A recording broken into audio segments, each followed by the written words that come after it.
अब देखो बेटा, ये क्या होता है, जो अर्थ है उसको डिफरेंट डिफरेंट टाइप्स में हम डिफरेंट डिफरेंट पार्ट्स में डिवाइड किया हुआ है ना। एक होता है इनर पार्ट जिसको हम क्या बोलते हैं, कोर, है ना। मिडिल पार्ट होता है मेंटल, है ना। इसमें क्या होता है, सबसे ज्यादा जो मास होता है वो इसी पोर्शन में होता है। और जो आउटर लेयर होती है उसको बोलते हैं क्रस्ट। क्रस्ट जो होती है वो कितने किलोमीटर की होती है, मैक्सिमम 40 किलोमीटर की होती है। हर जगह इसकी जो थिकनेस है वो क्या करती है, वेरी होती है। और जो भी हम बोल सकते हैं कि ओशियन के अंदर इसकी जो थिकनेस होती है वो क्या होती है, अभी आपने क्या बोला सर, अर्थ मैक्सिमम 40 किलोमीटर की होती है? Average thickness. अरे क्रस्ट की कह रहे सर, क्रस्ट अर्थ की, नहीं। इसकी जो अपर लेयर है ना। सर मतलब सर अपर लेयर से इनर लेयर तक, डीपेस्ट लेयर तक हाँ, सिर्फ 40 किलोमीटर है? हाँ, मिडिल लेयर तक, ठीक है। तो ये जो हम बोल सकते हैं कि मैक्सिमम जो अलग अलग जगह की जो होती है, जो अपर लेयर है, जो हम बोल सकते हैं क्रस्ट है, वही डिफर करता है उसके अंदर की जो, जैसे आप मुंबई में हम एक अर्थ को गड्ढा कर रहे हैं और दिल्ली में कर रहे हैं, तो दोनों में अलग अलग तरह की सरफेस आती है, यस सर। है ना। लेकिन यदि हम 20-25 किलोमीटर तक खोद दें तो उसके बाद जो दोनों जगह की जो सरफेस है वो अप्रोक्सीमेटली क्या होगी, सेम ही तरह की आएगी, है ना। उसमें इतना ज्यादा फिर वेरिएशन नहीं होता है ना। जो वेरिएशन होता है वो किस में होता है, क्रस्ट में ही होता है। अब जैसे हमारे घर की सरफेस में भी अलग अलग तरह, किसी में देखा होगा पत्थर निकलते हैं, किसी में पीली मिट्टी निकलती है, किसी में काली मिट्टी निकलती है, किसी में अलग तरह लाल मिट्टी निकलती है ना। क्यों, क्योंकि सबकी जो क्रस्ट है वो अलग अलग तरह की होती है ना। मेंटल, इसमें मैक्सिमम जो मास होता है वो मेंटल में ही होता है। इसकी थिकनेस 2900 किलोमीटर तक होती है ना। और इसकी जो एवरेज डेंसिटी वेरी करती है। इसमें क्या होते हैं, आयरन वगैरह सब मोल्टेन स्टेट में होते हैं। फिर ये आउटर कोर है, इनर कोर है ना। तो ये आप लोग पढ़ लेना, इसमें कुछ समझाने जैसा क्या है। अर्थक्वेक क्या होता है ये मुझे बताओ, क्या होता है। सर सडन मूवमेंट होता है एक अर्थ हाँ, में, या फिर कह सकते हैं सर एक वाइब्रेशन होता हाँ, है सडन वाइब्रेशन इन जो अर्थ अपर इज लेयर कॉल्ड, होती है सडन मूवमेंट कर देती है। हाँ, या हम सडन वाइब्रेशन भी बोल सकते हैं कि यदि सडन वाइब्रेशन हुआ है तो उसी को हम क्या बोलते हैं, अर्थक्वेक बोलते हैं। आ गई बात समझ में, अर्थ में क्या हो, सडन वाइब्रेशन हुआ। अब देखो क्या होते हैं, अर्थ में वाइब्रेशन होते रहते हैं, अर्थ में वाइब्रेशन होते रहते हैं, लेकिन इतने हल्के वाइब्रेशन होते हैं कि वो हमें पता नहीं चलते या उससे कोई हार्म नहीं होता है, तो उसको हम अर्थक्वेक नहीं बोलते हैं ना। 100% वाइब्रेशन हमेशा होते रहते हैं, ठीक है। अर्थ हमेशा वाइब्रेट करती रहती है, लेकिन कुछ ज्यादा वाइब्रेशन हो जाते हैं जिसकी वजह से कुछ इम्पैक्ट होने लगता है, उसी को हम क्या बोलते हैं, अर्थक्वेक बोलते हैं, ठीक है। अब क्या होता है, अर्थ के नीचे जो लेयर्स हैं, हाँ बोलो बेटा। सर अर्थ जो वाइब्रेट होती है सर, उसकी कोई फ्रीक्वेंसी होती है? फ्रीक्वेंसी नहीं होती, ठीक है। Okay sir. अब जैसे देखो, देखो अर्थ में वाइब्रेशन कई बार क्या होता है आपको पता है कि क्या होते हैं, जब ब्लैक होल समझते हो क्या होते हैं, यस सर, यस सर। तो सर क्या? ब्लैक होल, ठीक है, यस बहुत सर। है ना। आप समझ लो पूरी की पूरी अर्थ जो है वो एरिया में इतनी छोटी बना दे, एक बॉल जैसी, टेनिस बॉल जैसी, तो वो कितना हैवी होगा वो ब्लॉक, है ना, कितना सॉलिड होगा, उसी को बोल सकते हैं हम, वो ब्लैक होल होता है। वो यदि ब्लैक होल क्या करते हैं, आपस में टकराते हैं तो क्या करते हैं, एनर्जी प्रोड्यूस होती है। और जब वो एनर्जी कहाँ अर्थ से टकराती है तो अर्थ अपना थोड़ा सा एक ब्लैक बबल होल जैसा दब बड़े के होते हैं वापस से सही हो जाती है, ठीक है। सर। एक चीज तो पूछनी अर्थ है में सर, वाइब्रेशन उसकी वजह से भी होते हैं, हाँ बोलो। सर ब्लैक होल तो सर बहुत बड़े होते हैं, अगर वो मतलब इम्पैक्ट करेंगे तो एनर्जी नहीं, बहुत ज्यादा आएगी। ब्लैक होल की डेंसिटी बता रहा हूँ कि यदि अर्थ पूरा एक छोटा सा एक बॉल बन जाए तो कितना हैवी होगा, वैसे ही बहुत सारी अर्थ मिलके एक प्लेनेट बना ले तो कितना ज्यादा हैवी होगा वो, बहुत। यदि एक टेनिस बॉल का मास अर्थ के मास के बराबर है, अब वो यदि रियल में एक प्लेनेट जितना बड़ा होगा तो समझ लो वो कितना ज्यादा हैवी होगा, है ना। तो उसको बोलते हैं ब्लैक होल। और जब ब्लैक होल टकराते हैं तो वहां से जो एनर्जी निकलती है, तो अर्थ की वजह से जब वो एनर्जी अर्थ से टकराती है तो अर्थ तब भी अर्थ में क्या होते हैं, वाइब्रेशंस आते हैं, ठीक है, तब भी अर्थक्वेक आता है। लेकिन जो नॉर्मली अर्थक्वेक होता है, जैसे लेयर्स देखो, अर्थ के ऊपर जो लेयर्स हैं वो ऐसी हैं, अलग अलग नीचे की जो लेयर्स हैं वो क्या है, डिफरेंट डिफरेंट टाइप्स की है। अब क्या होता है कि इन सभी प्लेट्स का नेचर क्या होता है, अलग अलग होता है। इन सभी प्लेट्स का नेचर भी क्या होता है, अलग अलग होता है। अर्थ के अंदर अर्थ क्या कर रही है, मोशन कर रही है, घूम रही है, तो ये प्लेनेट भी जो प्लेट्स है वो भी क्या करती है, मोशन करती है, लेकिन सभी का मोशन करने का जो नेचर होता है वो क्या होता है, डिफरेंट होता है ना। अब कई बार क्या हुआ कि ये लेयर मोशन करना चाह रही है और ये वाली लेयर नहीं करने चल रही है, तो ये उसके ऊपर चढ़ जाती है, तो कि माउंटेन्स का फॉर्मेशन हो जाता है ना। हो सकता है कि ये वाली खसक गई है ना, तो हो सकता है कि आपके माउंटेन्स की हाइट कम हो जाती है ना। माउंटेन का फॉर्मेशन ऐसे ही होता है कि कई बार जैसा आपने पढ़ा होगा कि जो माउंट एवरेस्ट की भी जो हाइट है वो क्या होती है, हर 5-10 साल में चेंज होती है। क्यों होती है चेंज, ठीक है, कि जो नीचे की प्लेट्स हैं वो शिफ्ट हो गई है या उसके ऊपर एक और लेयर आ गई है ना, तो उन लेयर के मोशन की वजह से उसकी हाइट में चेंजेस होते हैं ना। अब कई बार क्या हो जाता है कि ये जो लेयर्स हैं ये क्या है, आपस में फंसी हुई है, ये आपस में क्या है, फंसी हुई है। तो जैसे ही ये एक दूसरे से स्लिप होती है तो जहां पे जॉइंट्स है वहां पे ये क्या करते हैं, जॉइंट्स टूटते हैं, और उन जॉइंट टूटने की वजह से क्या होते हैं, वाइब्रेशंस होते हैं। उसी को हम क्या बोलते हैं, अर्थक्वेक। आई बात समझ में। तो जो हमारी अर्थ है, मोशन की वजह से जो प्लेट्स हैं वो रिलेटिवली मोशन करते हैं, जिससे उनके जो जॉइंट्स हैं वो क्या होते हैं, टूटते हैं। उसकी वजह से अर्थ में वाइब्रेशन प्रोड्यूस होते हैं, उसी वाइब्रेशंस को हम क्या बोलते हैं, अर्थक्वेक बोलते हैं। आ गई बात समझ में, ठीक है। तो यही चीज इन्होंने बताई है प्लेट टेक्टोनिक्स में, ठीक है। अब अर्थक्वेक कैसे हो सकता है, जैसे देखो, as a plate move and rub against each other, वो एक दूसरे के रब कर रही है ना। Sometimes rocks and plates are locked, है ना, लॉक हो गई है, जैसे ही वो लॉक टूटेगा वाइब्रेशन आता है ना। और कई बार क्या हो जाता है, कुछ प्रेशर बन जाता है उनके बीच में, है ना, तो उसकी वजह से भी वाइब्रेशंस आते हैं। वाइब्रेशन कैसे भी हो उन सभी को हम क्या बोलते हैं, अर्थक्वेक ही बोलते हैं, है ना। Excuse me sir. हाँ बोलो बेटा। सर अगर जो प्लेटलेट्स हैं वो पानी के अंदर लाइक इधर उधर हो तो सर क्या होगा? पानी के अंदर नहीं बेटा, पानी तो ऊपर सरफेस में ना, ये उसके नीचे की लेयर्स हैं। तो मतलब वही जो लेयर है पानी के नीचे हो, हम्म, तो सर जो वाइब्रेशन है वो तो पानी एब्जॉर्ब एक तरीके से कर लेगा। वाइब्रेशन अब्सॉर्ब किसे कर लेगा, जैसे देख, वाइब्रेशन हुआ, ये टूटा, एक दूसरे के ऊपर चढ़ गई, उससे अर्थ में एक हल्की सी वाइब्रेशन हुआ, वही अर्थक्वेक है, ठीक है। अब अर्थ हिली तो हो सकता है कि वाटर लेवल ऊपर नीचे होगा, जिसको हम सुनामी बोल देते हैं, ठीक है। Okay sir. सर वो सुनामी भी डिपेंड करता है कि कहाँ पे इम्पैक्ट हुआ है। कहाँ अगर पे हो रहा वाटर है, में ठीक है, होगा तो हाँ सुनामी आएगी, हाँ अर्थ पे होगा तो हाँ, अर्थक्वेक आएगा। ऑब्वियसली, है ना। अब देखो, जिस जगह एक्चुअल में ये इंसिडेंट हुआ है, जहां पे ये प्लेट्स एक दूसरे से टूटी हुई है, उस प्लेस को हम क्या बोलते हैं, फोकस। उस प्लेस को हम क्या बोलते हैं, फोकस। और अब देखो, मान लो अर्थ के नीचे हुआ, मान लो इंडिया की अर्थ के नीचे हुआ है ना, 100 किलोमीटर नीचे हुआ है, तो उसके 100 किलोमीटर ऊपर क्या है, मुंबई है, तो मुंबई को हम बोलेंगे इपिसेंटर। समझ में आया, फोकस और इपिसेंटर में डिफरेंस समझ में आया। फोकस वो पॉइंट है जहां पे एक्चुअल में जो इंसिडेंट हुआ है, और उसकी सरफेस के ऊपर जो प्लेस होता है उसी को हम क्या बोलते हैं, एपिसेंटर, ठीक है। तो हम कई बार बोलते हैं कि हाँ, फोकस के बारे में हमें एग्जैक्टली पता नहीं होता है, हमें पता होता है एपिसेंटर पे, जहां पे सबसे ज्यादा इंपैक्ट होता है उसी को हम बोलते हैं एपिसेंटर, है ना। जैसे हम बोलते हैं कि ग्वालियर के नीचे 100 किलोमीटर नीचे कुछ ऐसा कुछ हुआ, प्लेस टूटी, तो सबसे ज्यादा इंपैक्ट होगा वो कहाँ होगा, ग्वालियर पे, तो ग्वालियर को बोलेंगे उसका एपिसेंटर, है ना।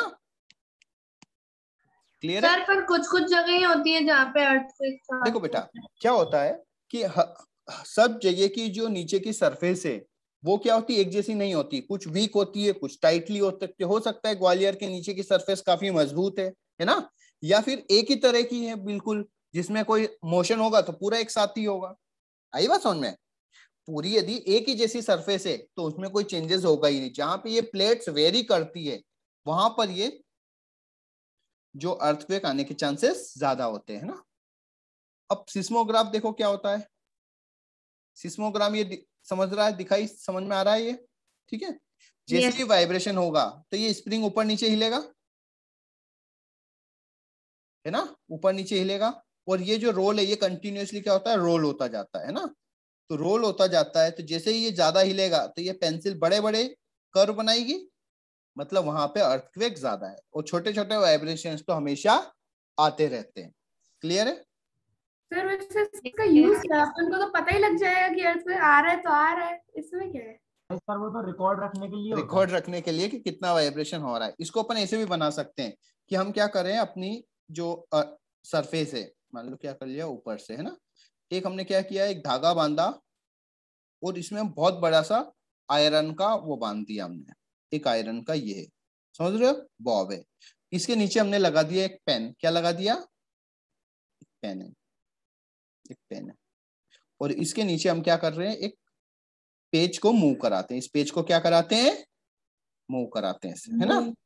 तो अब देखो ये जो आयरन का ये हेवी क्यों लिया, ताकि नॉर्मल हवा वगैरह से नहीं हिले, ठीक है, ये क्या है, वेरी हेवी है।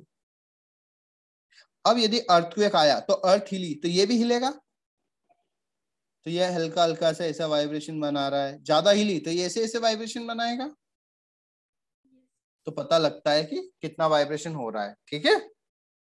ओके। हाँ, अब देखो अर्थक्वेक जो होता है कभी भी ऐसे प्लेसेस पे नहीं आता जहां कभी नहीं आया, समझ में आया। अर्थक्वेक हमेशा वहीं ज्यादा आते हैं जहां पे हमेशा आते रहते हैं, मतलब वहां के नीचे की सरफेस क्या है, थोड़ी सी खराब है ना, तो वहां पे अर्थक्वेक आ रहे हैं तो उसी जगह हमेशा आते रहते हैं, नई जगह बहुत रेयरली आते हैं। आ गई बात समझ? जैसे तो मतलब गए हो। हाँ, जैसे पाकिस्तान वाली जो इंडिया पाकिस्तान की बाउंड्री है वहां पे आते रहते हैं ना, पंजाब वाला जो पंजाब पाकिस्तान वाला पंजाब है वहां पे आते हैं ना। तो अब यदि वहां पे बहुत ज्यादा अर्थक्वेक आया, बहुत तेज इंटेंसिटी का, तो उसका इम्पैक्ट इंडिया पे भी आएगा और कम आता, धीरे धीरे दूर कम होगा, ठीक है, लेकिन उसका जो एपिसेंटर होगा वो उसी के आसपास होगा, है ना। तो अब देखो यदि वो वहां पे बहुत तेज आया तो उसका इम्पैक्ट ग्वालियर पे भी हल्का सा आएगा, तो हम ग्वालियर में अर्थक्वेक तो आया है ना, तो ये नहीं बोल सकते ग्वालियर में अर्थक्वेक नहीं आ सकता, लेकिन एपिसेंटर ग्वालियर नहीं हो सकता, है ना, एपिसेंटर होने के चांसेस ग्वालियर में बहुत कम है। क्लियर है? तो मतलब बहुत ज्यादा किलोमीटर तक हाँ, दूर चले जाते। हाँ बिल्कुल, जितना दूर जाओगे उसका इम्पैक्ट कम होता जाएगा, ठीक है। जैसे जो गुजरात का भुज वाला इलाका है वहां पे हमेशा हल्के फुल्के वाइब्रेशन हमेशा होते रहते हैं, ठीक है। सर हाँ बोलो। क्या वेदर भी मतलब इफेक्ट करता है अर्थक्वेक को, कि वो हॉट वेदर नहीं नहीं, ऐसा में या कोल्ड में आएगा? ऐसा नहीं है, ठीक है। अब देखो सिस्मोग्राफ ग्राम क्या होता है, इससे जो ये डेटा बना, ये ग्राफ बना ना, इसको बोलते हैं सिस्मोग्राम। आ गई बात समझ में? ये जो ये ग्रेफ, जैसे अब देखो ये वाला जो रीजन दिख रहा है ये क्या नॉर्मल है ना, ये हल्के फुल्के वाइब्रेशन है, इसको हम बोलेंगे अर्थक्वेक, है ना, क्योंकि ये वाइब्रेशंस ज्यादा हो रहे हैं। फिर क्या है, इसका एक रिचर स्केल है जिससे हम क्या करते हैं, अर्थक्वेक को मेजर करते हैं, ठीक है। तो यदि ये 2 to 2.9 है तो माइल्ड होता है ना, इसमें क्या होता है, कोई डैमेज नहीं होता, हल्का सा वाइब्रेशन होता है। माइल्ड में क्या होता है, खिड़की वगैरह ऑटोमेटिक बंद हो सकती है ना, कुछ चीजें जो हमारी अलमारी में रखी वो गिर सकती है। 6 to 6.5 है ना, 6.6 से लेके 7 तक तो उसको बोलते हैं स्ट्रॉन्ग। इसमें क्या है कि डैम वगैरह कंस्ट्रक्शन टूट सकते हैं, है ना, तो ये आपको, है ना, वेरी स्ट्रॉन्ग में क्या होंगे, बिल्डिंग वगैरह डिस्ट्रॉय हो सकती है। और 8 से लेके 10 होगा तो कुछ भी हो सकता है ना, भगवान भरोसे। फिर मैक्सिमम कितना, सर वैसे मैक्सिमम कितना आया है? पता नहीं यार बेटा मैक्सिमम कितना आया, ठीक है। अब अर्थक्वेक से क्या क्या हो सकता है, क्या क्या हो सकता है, फ्लड आ सकती है ना, डैम टूट सकते हैं, सुनामी आ सकती है, हाँ, तो यही सब लिखा हुआ है ना। फिर अर्थक्वेक डेटा कुछ दिए हुए हैं, जैसे ये 8 अक्टूबर 2005 में इंडो पाकिस्तान बॉर्डर के करीब आया था 7.6 का, है ना, उसमें क्या होगा, 50,000 लोग मर गए थे। 26 जनवरी 2001 में हुआ था गुजरात में, इसमें 90,000 लोग की डेथ हुई। गूगल पे दिखा रहा था साउदर्न चाइल्ड करके जगह, वहां पर 9.5 रिक्टर स्केल का आया था। हाँ ठीक है, तो ये इन्होंने अपने इंडिया के आसपास के डेटा दिए हैं। अर्थक्वेक प्रिपेयरनेस क्या होता है कि बिल्डिंग अच्छे से डिजाइन होनी चाहिए, है ना। तो कई बार आपने देखा होगा कि जो बड़ी बिल्डिंग्स है ना, तो उसका बेस आपने देखा होगा कंक्रीट का बनाते हैं, तो गड्ढे खोद के, है ना, ऐसे कुछ बनाते हैं, इसके ऊपर कॉलम खड़े करते हैं, है ना। इससे क्या होता है, प्रेशर कम हो जाता है। समझ में आया? कभी घर बनते हुए देखा है? Yes sir. तो बीम कॉलम बनाते हैं तो क्या करते हैं, गड्ढे बनाते हैं, गड्ढे में क्या बनाते हैं, ऐसे कंक्रीट लगाते हैं, आयरन रॉड्स लगाते हैं, उसके ऊपर क्या खड़े करते हैं, पिलर्स खड़े करते हैं। डायरेक्ट मिट्टी में जो पिलर्स खड़े करते हैं क्या? नहीं करते हैं ना। तो ये सब करना चाहिए। दूसरी बात, जो जैसे जापान वगैरह में क्या होते हैं कि जो अर्थक्वेक आते रहते हैं तो वो हमेशा क्या करते हैं, लाइट मटेरियल की बिल्डिंग्स बनाते हैं, है ना। जैसे आपने देखा होगा कि जो बड़ी बड़ी बिल्डिंग्स होती है वो क्या करते हैं, बस कंक्रीट का छत बना देते हैं, पार्टीशन एल्यूमिनियम सेक्शन के कर देते हैं। देखा है कभी आपने? बड़े बड़े जो ऑफिस वगैरह होते हैं वहां पे जो पार्टीशन होते हैं वो किसके होते हैं, एल्यूमिनियम सेक्शन के होते हैं या वुडन के होते हैं। उससे क्या हो जाता है, बिल्डिंग का जो वेट है वो क्या हो जाता है, कम हो जाता है। देखा है, नहीं देखा कभी ऐसा? नहीं देखा सर। देखो, जब बहुत बड़ी बड़ी बिल्डिंग होती है ना तो जो पार्टीशन है वो किसका करते हैं, एल्यूमिनियम सेक्शन वगैरह का करते हैं, है ना। फिर क्या करते हैं कि जो जहाँ पे ज्यादा अर्थक्वेक आते हैं वहां पे क्या बनाते हैं, बेस बड़ा रखते हैं, ऊपर वाला छोटा करते हैं। हमारे जैसे इंडिया में हम ऐसी बिल्डिंग बना देते हैं स्ट्रेट, लेकिन जापान वगैरह जहाँ पे अर्थक्वेक ज्यादा आते हैं वहां पे क्या करते हैं, बेस बड़ा रखते हैं। आ गई बात समझ में? तो ये बिल्डिंग क्या होती है, गिरती कम है। ऑब्वियसली बेस बड़ा होगा तो उसका टिल्ट होने के चांसेस कम होते हैं। तो वो क्या करते हैं, बेस बड़ा रखते हैं, लाइट मटेरियल यूज करते हैं, मतलब वो कॉटेजेस वगैरह वुडन स्ट्रक्चर ही बनाते हैं, है ना। सर वैसे ये नहीं समझ आया, क्या? जब अर्थक्वेक वहां पे बार बार आ रहा है, मतलब ये नहीं समझ आया कि अर्थक्वेक वहां बार बार आ रहा है तो वहां पे बिल्डिंग इतनी क्यों बनाना। बेटा देखो, मान लो फ्लड आ रहा है ग्वालियर में, मान लो इतनी गर्मी होती है, तो इसका ये तो मतलब नहीं है ग्वालियर छोड़ के चले जाएं। हमारा पूरा बिजनेस है ना, पूरा पूरा यहीं पे है ना, हमारी प्रॉपर्टीज यहीं है, तो हम छोड़ थोड़ी ना सकते हैं। वैसे ही जहाँ पे मान लो जिस जगह, मान लो जापान है, वहां की तो जमीन ही कम है ना, वहां पे इतना बड़ा लैंड एरिया तो नहीं है जैसे इंडिया में है या चाइना में है। तो वो लोग छोड़ के तो नहीं जा सकते ना, रहना तो उनको वहीं है। तो क्या करेंगे, ठीक है, जैसा है उसको मैनेज करके रहेंगे, है ना। जापान में जैसे जहाँ पे सुनामी आई थी वहां पे उन्होंने 400 किलोमीटर की एक 15 मीटर ऊंचे वॉल भी बनाई है, पता है आपको? जापान में जिस रीजन में अर्थक्वेक आने के चांसेस ज्यादा है वहां 400 किलोमीटर की उन्होंने क्या बनाई है, कंक्रीट की वॉल बना दी है, ताकि यदि थोड़े बहुत, अब देखो उनको पता है कि यहाँ पे अर्थक्वेक आते रहते हैं तो थोड़ी बहुत सुनामी, मतलब कम हाइट की सुनामी तो आती रहती है, तो उससे क्या होते हैं, कोई उनको डैमेज नहीं होता। क्यों? क्योंकि वो ऑलरेडी उनसे प्रिपेयर्ड है। तो देखना, आप गूगल पे सर्च करना, एक ऐसी उन्होंने वॉल बनाई है आर्टिफिशियल कंक्रीट का। फिर क्या होता है, जहाँ पे हेवी बिल्डिंग्स बनाते हैं वहां पे क्या करते हैं, उसको कंस्ट्रक्ट करने के पहले उसके जो जमीन वगैरह है वो कितनी है। जैसे आपने देखा होगा बुर्ज खलीफा का नाम सुना है ना। तो जो बुर्ज खलीफा है, अब उसको मजबूती देने के लिए क्या किया है उन्होंने, ऐसे पिलर्स पे बनी हुई है वो, आयरन रॉड्स रखी हुई है ऐसी बहुत सारी, ठीक है, उस पे वो पूरा हेवी कंस्ट्रक्शन बनाया हुआ है। क्योंकि जमीन खो इतना नहीं कर सकते, क्योंकि नीचे क्या है, सैंड है वहां पे ना, दुबई में क्या है, वहां पर सैंड है, तो सैंड जितनी खोदते जाओगे उतनी सैंड निकलती रहेगी। तो हैवी जो मतलब मजबूती के लिए उसको हैवी मतलब स्ट्रॉन्ग सैंड चाहिए था, स्ट्रॉन्ग बेस चाहिए था, वो नहीं मिला, तो उन्होंने पूरी बिल्डिंग किस पे खड़ी की है, इन आयरन की रॉड्स पे खड़ी की है ना। सर उनमें रस्ट नहीं लगी? स्टील की बनाई होगी यार, कोटिंग कर दी होगी, है ना। और वो ऐसी मोटी आयरन, अपने जो आयरन रॉड्स होती है इतनी मोटी नहीं, बड़ी बड़ी आयरन, है ना, मतलब एक एक डायमीटर की, 1 मीटर डायमीटर की, ऐसी 280 वो है, 280 रॉड्स डाली हुई है उन्होंने, उस पे उस पूरी बिल्डिंग को खड़ा किया है।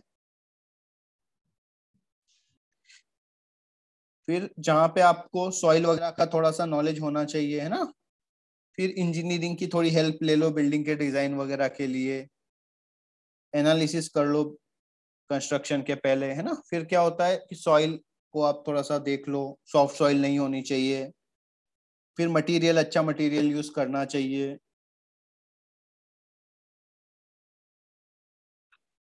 फिर construction building avoid to areas जहाँ पे लैंडस्लाइड वगैरह होती है, वहां पे अवॉइड करना चाहिए बड़े कंस्ट्रक्शन को। है ना। तो ये अर्थक्वेक प्रिपेयर्डनेस हो गई।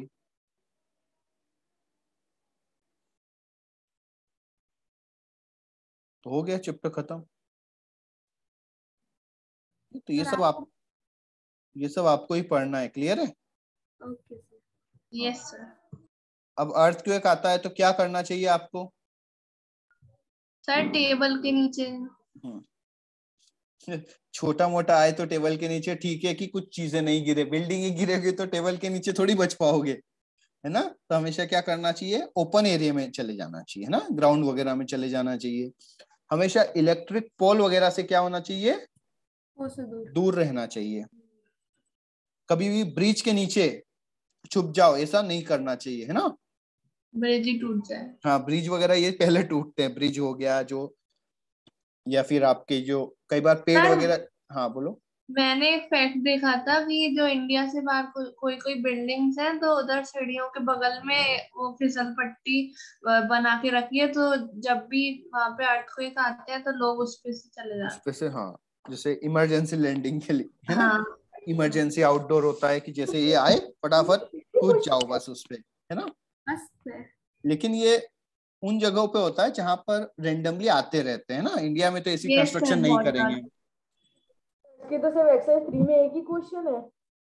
क्या एक्सरसाइज 3 में इसकी सिर्फ एक ही क्वेश्चन है। तो आज तक पूछा ही नहीं गया एनएसओ में, तो क्या करें बताओ। ठीक है, वो भी क्वेश्चन क्या है।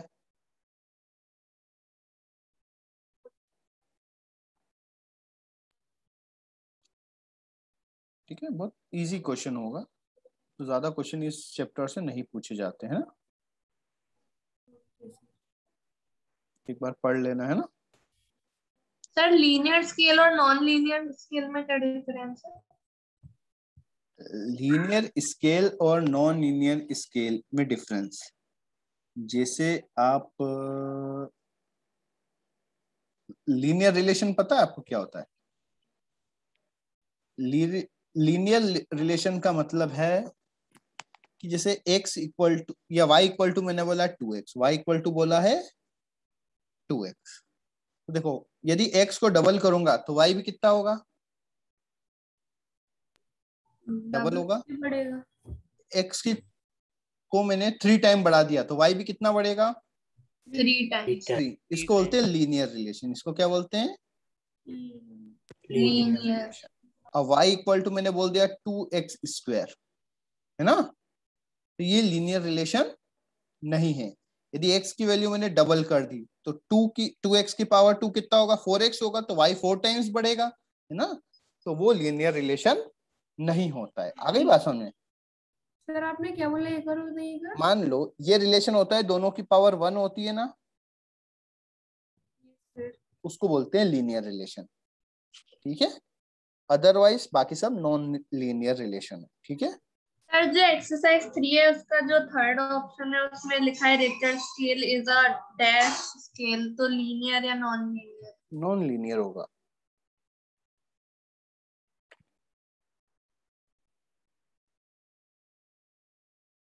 जैसे इधर देखो, ये ऐसे डिसाइड करेंगे हम, जैसे मान लो ये कोई ग्राफ बना है, ठीक है, ऐसा ये ग्राफ है ना, मान लो ये ग्राफ है। अब इसको अपन ने एक नॉर्मल स्केल से कंपैरिजन किया, ये नॉर्मल स्केल है ना,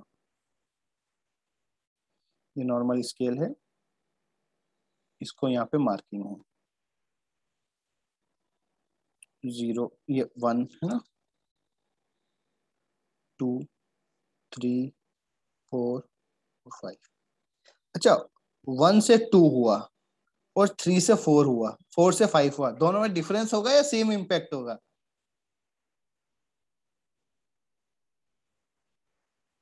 ठीक है, तो जैसे यहाँ पे देखो 1 से 2 में क्या होगा, बहुत कम इम्पैक्ट होगा। जहां पे बिल्डिंग्स वगैरह हिल रही थी वो थोड़ी सी ज्यादा हिलने लगेगी।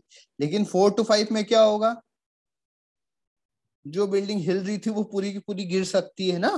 क्या इम्पैक्ट बिल्कुल सेम होगा क्या? तो ज्यादा वेरिएशन होगा, है ना। तो उसको हम बोलते हैं नॉन लीनियर। जैसे एक एग्जांपल के लिए मैं बताऊं कि हमारा नॉर्मल टेम्परेचर कितना होता है, मतलब एटमॉस्फेयर का ग्वालियर में,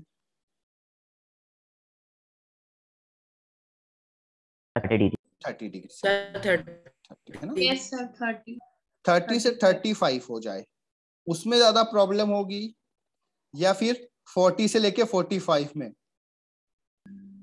सर 40 to 45 हाँ, 45 में। क्यों? क्योंकि उसमें ज्यादा इम्पैक्ट होगा, इसमें हमारी बॉडी को काफी एडजस्ट करना पता ही नहीं चलेगा, लेकिन 40 से यदि 45 हो गया तो काफी ज्यादा फील होगा, या फिर 45 से 50 में तो